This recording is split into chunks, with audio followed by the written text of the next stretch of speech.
Have you ever just stopped and like really thought about how things just stay put? Like buildings and bridges. I mean, they're not just floating around or collapsing all the time, Yeah. right? That's actually a really profound point when you think about it. The fact that our world is so reliable in that way, that everything isn't just randomly falling apart. Right. There's got to be something going on behind the scenes that keeps everything so stable and in its proper place. Exactly. And that something is the amazing interplay of equilibrium and elasticity. Two super fundamental concepts in physics. Cool. So for this deep dive, we're lucky enough to have this really detailed chapter on equilibrium and elasticity to guide us. Yeah, it's a great resource. Goes through everything step by step. Our mission, should we choose to accept it, Yeah. is to really unpack these ideas, to understand how objects manage to stay balanced, how they react when forces are applied to them. It's like we're going to uncover the hidden rules that keep the world from, well, literally falling apart. I love it. Okay, so when we talk about an object being in equilibrium, what exactly do we mean? I mean, is it just that it's not moving? Well, it's a little more nuanced than that, especially when we're talking about larger objects, not just tiny particles. Okay, so there's a difference between a, say, speck of dust being in equilibrium and a whole building being in equilibrium. You got it.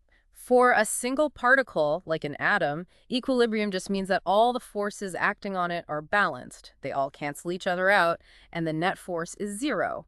So it's either at rest or moving at a constant velocity. Right, right. Newton's first law and all that.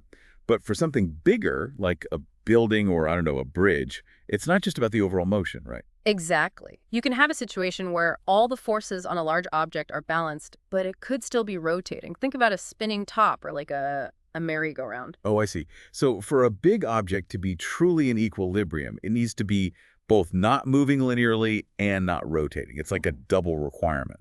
You nailed it. There are two distinct conditions for equilibrium for extended objects, what physicists often call rigid bodies. The first condition is translational equilibrium, which means that the vector sum of all the external forces acting on the object is zero. Okay, so all the forces pushing and pulling in every direction have to balance out perfectly. So like if you have a book sitting on a table, the force of gravity pulling it down is balanced by the normal force from the table pushing it up. Exactly. And because those forces are balanced, the book isn't accelerating up or down, but it's not just up and down. It could be any direction, like a hot air balloon drifting at a constant speed. The upward buoyant force is balanced by the downward force of gravity and air resistance. So it stays in translational equilibrium. Got it. Translational equilibrium. No speeding up, no slowing down, no changing direction. But what about rotation? Like imagine a seesaw with two kids, one on each side. If they weigh the same and sit the same distance from the center, the seesaw is balanced. Ah, that's a great example that leads us right into the second condition, rotational equilibrium. So in your seesaw scenario, the upward force from the pivot point is equal to the total weight of the kids and the seesaw itself. That means the net force is zero, and it's in translational equilibrium. Right, but even though it's not moving up or down, it could still rotate if one of the kids suddenly shifts their weight or pushes off the ground. Exactly. And that's where torque comes into play. It's the turning effect of a force. So even though the seesaw might be balanced in terms of forces, the forces are acting at different points. Right. Like if you push on a door close to the hinges, it's way harder to open than if you push further away from the hinges. Same force, but the further away you push, the more torque you generate. Perfect analogy. So for rotational equilibrium, the sum of all the torques acting on the object must be zero. It's like a balance of twisting forces.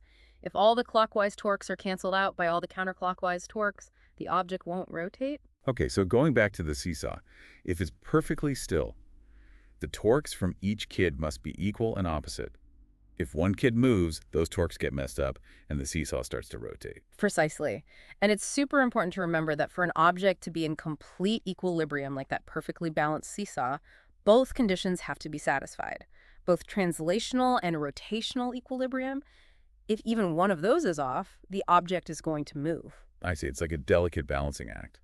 Now, our source material also dives into this concept of the center of gravity, which sounds like it's pretty crucial for stability, right? Absolutely. Understanding center of gravity is super important for figuring out if something is going to tip over or stay upright. Okay, so can you give me the elevator pitch for what center of gravity actually is? Sure. So every object is made up of tons of tiny particles, right? And each of those particles has mass. Right, and each one is being pulled down by gravity. Exactly.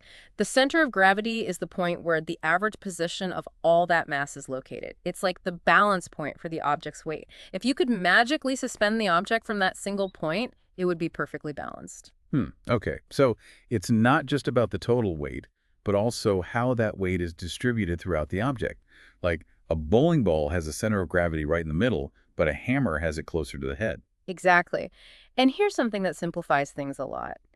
If the acceleration due to gravity, g, is the same everywhere in the object, the center of gravity is in the same location as the center of mass. Okay, so center of mass is where all the mass is balanced, and center of gravity is where the weight force is balanced. And if gravity is uniform, those 2 points are the same. But is gravity really uniform everywhere on Earth? That's a great question. You're right, the strength of gravity does change slightly depending on your altitude and location. But for almost every object we deal with on a day-to-day basis, those variations are so tiny that they don't really matter. So we can basically assume that the center of gravity and center of mass are in the same place unless we're dealing with, like, a skyscraper or something. Yeah, pretty much. The chapter actually gives a really cool example of this. The Petronas Towers in Malaysia are some of the tallest buildings in the world. But even for those massive structures, the difference between their center of mass and center of gravity is just a few centimeters. Wow, that's amazing. So for practical purposes, they're basically the same point. Now, how do we actually find the center of gravity for different objects? Like, is there a rule of thumb for different shapes? Yeah, for symmetrical objects that have uniform density, it's super easy. For a sphere, cube, or cylinder, the center of gravity is right smack dab in the geometric center. Okay, that makes sense. But what about more irregular shapes, like a banana or a person? For more complex shapes, it can get a bit trickier. Mhm. Sometimes you can break the object down into simpler shapes and find their individual centers of gravity. Then you can calculate the overall center of gravity. But there's also a really cool experimental trick you can use. Oh, I love a good trick. Tell me more. All you need is a string and a way to hang the object. If you suspend the object from a single point, it'll rotate until its center of gravity is directly below that point. Wait, why does that happen? Well, if the center of gravity wasn't directly below the suspension point, the object's weight would create a torque. And as we talked about earlier, that torque would cause it to rotate until it's balanced, which is when the center of gravity is right below the point where it's hanging. I see, I see. So if you hang it from one spot, draw a line straight down, then hang it from another spot, draw another line, the point where the lines cross is the center of gravity. You got it. It's a super simple way to find the center of gravity experimentally. That's really neat. So once we know where an object's center of gravity is, how does that help us understand its stability? Ah, that's the key connection. An object is stable if its center of gravity is directly above its base of support. The base of support is basically the area that's in contact with the ground or whatever it's resting on. Oh, okay. So like a wide leg tripod is more stable than a skinny one because it has a wider base of support. And that's why it's so hard to balance on one foot. Your base of support is tiny. Exactly. The wider the base of support, the more stable the object. And if the center of gravity moves outside of that base of support, the object's going to tip over. That's why you instinctively spread your legs apart when you're carrying something heavy. It widens your base and makes you more stable. It all makes sense now. And the height of the center of gravity matters too, right? Like Yeah. a tall, top-heavy object is more likely to tip over than a low, squat one. You're exactly right. Think about a double-decker bus versus a sports car. The bus has a much higher center of gravity, so it's more prone to tipping, especially if it takes a sharp turn. The sports car, with its low center of gravity, is much more stable. And this applies in nature, too. Oh yeah, like four-legged animals are super stable because they have a wide base of support and a low center of gravity. And two-legged animals like us are always having to make tiny adjustments to stay upright because our center of gravity is so high. It's a constant balancing act.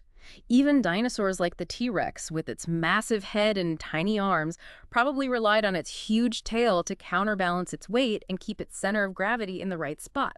I never thought about dinosaurs in terms of physics before. That's so cool. Now, speaking of examples, the chapter has this test your understanding question about a rock and a meter stick. Can you walk me through that one? Sure. So imagine you have a meter stick, which is like a ruler that's 1 meter long. It's perfectly balanced on its own because its center of gravity is right in the middle. Now you attach a rock to one end of the stick. The rock and the stick have the same mass. Okay, so now the weight is unevenly distributed, so the center of gravity has to shift. Right, exactly. Since you added weight to one side, the center of gravity of the whole system is going to move closer to the rock. In this case, because the rock and the stick have the same mass, the new center of gravity will be exactly halfway between the center of the stick and the center of the rock. I see. So if you wanted to balance the stick rock system, you'd have to put your finger under that new center of gravity, not the original center of the stick. Precisely. Adding weight to one side shifts the center of gravity, and you have to adjust your support point accordingly. The chapter also has a fun example about a guy named Throckmorton walking the plank. Oh yeah, that one. It sounds kind of dangerous. What's the physics behind that scenario? So imagine a plank of wood supported at 2 points. Throckmorton starts walking out onto the plank. The question is, how far can he walk before the plank tips over? Right, it's like a classic pirate movie scene. Exactly. And the key here is that the center of gravity of the whole system, Throckmorton, plus the plank, has to stay above the supports. As Throckmorton walks further out, the center of gravity shifts further and further out with him. And if he goes too far, the center of gravity moves past the last support point and the plank tips over. Splash. Exactly. It's all about balancing the weights and distances to make sure the center of gravity stays within those supports. So knowing how to calculate the center of gravity is pretty important for designing structures and making sure they don't collapse. Absolutely. And that's where the next section of the chapter comes in. It focuses on how to solve rigid body equilibrium problems when the forces are all acting in a single plane. Okay, so this is where we get into the nitty-gritty calculations, like figuring out the exact forces and torques involved. Yeah, this is where we put those equilibrium conditions to work.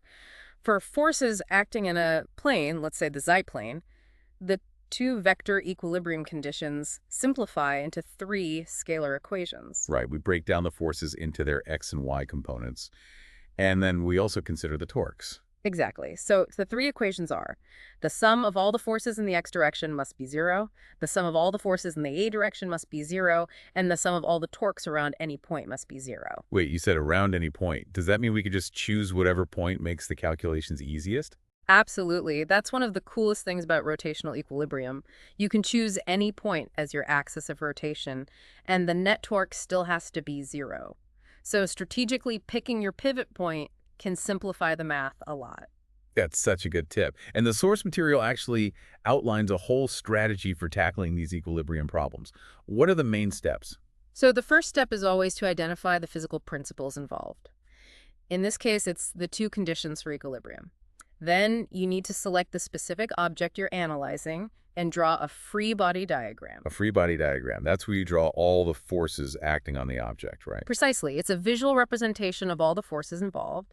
You want to show their magnitudes, directions, and where they're applied to the object. Right, so it's like a roadmap of the forces. Yeah. Okay, what's next? Once you have your free body diagram, you choose a convenient reference point for calculating the torques. Then you translate everything into mathematical equations using those equilibrium conditions. So sum of forces in x equals 0, sum of forces in y equals 0, sum of torques equals 0, and then you solve for the unknown forces or distances. You got it. And the last step is super important. Evaluate your answer. Does it make physical sense? Are the magnitudes of the forces reasonable? You can even check your work by calculating the net torque around a different point. It should still be 0.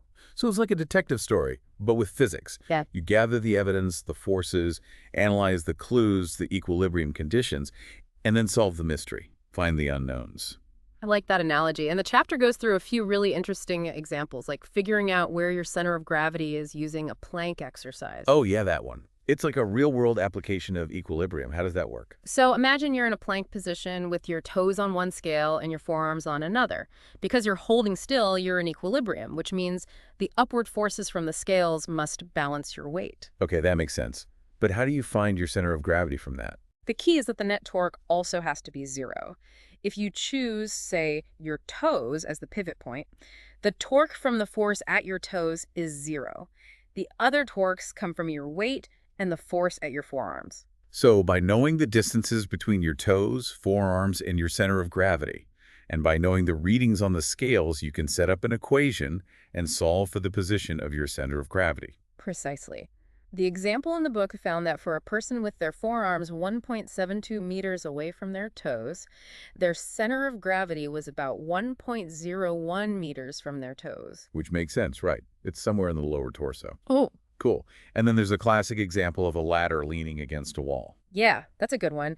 It involves multiple forces and torques. So you have a ladder leaning against a frictionless wall and resting on the ground. You want to figure out the forces from the wall, the ground, and the friction needed to keep the ladder from slipping. Right, because if there's not enough friction, the ladder is going to slide out from under you. Exactly. So to solve this, you draw a free body diagram showing all the forces. The weight of the ladder, the weight of the person on the ladder, the normal forces from the wall and ground, and the friction force.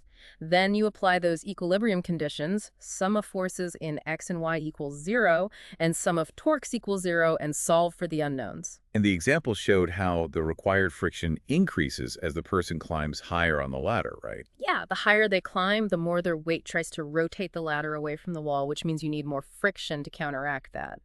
And it also showed that a wider ladder angle is more stable because it reduces the force pushing the ladder away from the wall. That makes intuitive sense. The chapter also has an example about lifting weights. How does that tie into equilibrium?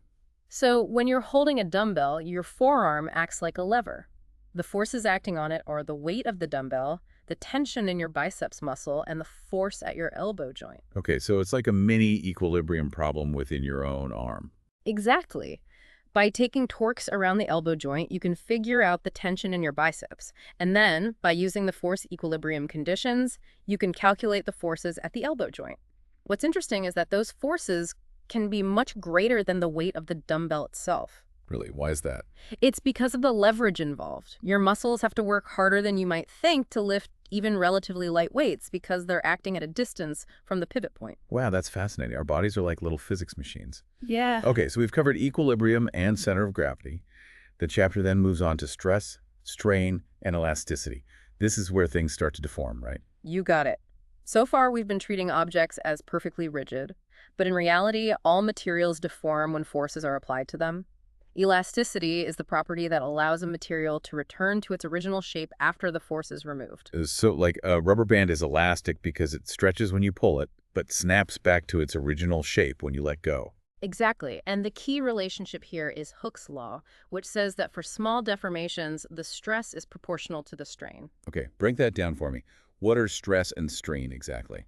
Stress is a measure of how much force is acting on a given area of the material. It's like how intense the force is. Strain is a measure of how much the material deforms under that stress. So stress is the cause and strain is the effect. Precisely. And the constant of proportionality between them is the elastic modulus, which is a property of the material itself. A high elastic modulus means the material is very stiff and resistant to deformation. A low elastic modulus means it's more flexible. So like steel has a much higher elastic modulus than rubber. Exactly. And the chapter breaks down stress and strain into different types depending on how the force is applied.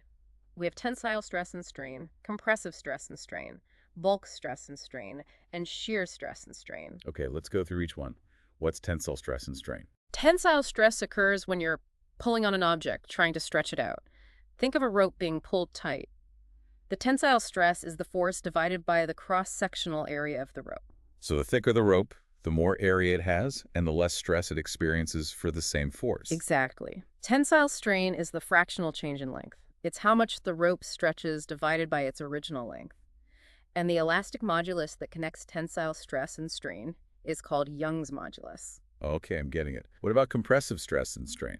Compressive stress is the opposite of tensile stress. It's when you're pushing on an object, trying to squeeze it or compress it, like imagine crushing a can.